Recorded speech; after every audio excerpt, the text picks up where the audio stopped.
দেখো আজকে আমি দুপুরে রান্না করেছিলাম ভেটকি মাছ, তাই তোমাদের সঙ্গে একটু শেয়ার করছি।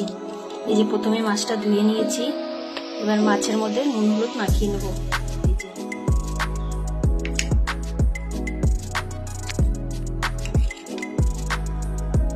এটাতে নুন হলুদ মাখিয়ে নেব। দেখো মাছটাকে নুন হলুদ মাখানো হয়ে গেছে। দেখো এই যে বন্ধুরা নুন হলুদ মাখানো ছিল, এখন সেই মাছটা ভেজে নেব আমি।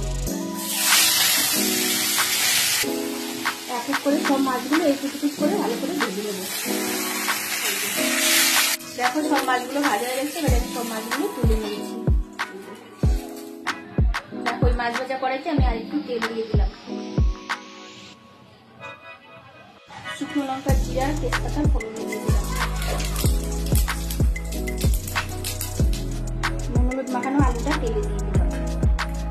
ফোড়ন চলে আসলে নুন হলুদ মেখে রাখা আলুটা দিয়ে দিলাম।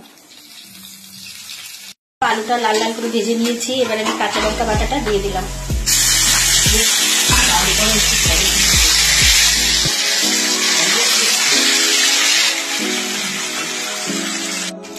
এবার নুন হলুদটা দিয়ে দিলাম।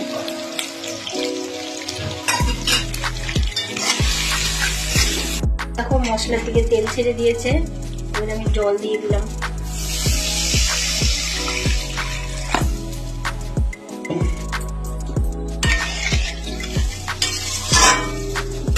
দেখো ঝোলটা ফুটে গেছে, এবার আমি মাছগুলো সব দিয়ে দিলাম।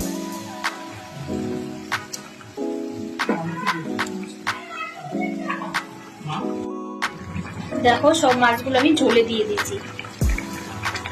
দেখো এখানে হচ্ছে ভাজা মশলা, এটা আমি শুকনো খোলায় ভেজে রেখেছিলাম। এখানে আছে জিরা, তেজপাতা, শুকনো লঙ্কা আর ধনে, ওই মশলাটা আমি দিয়ে দিলাম এখন।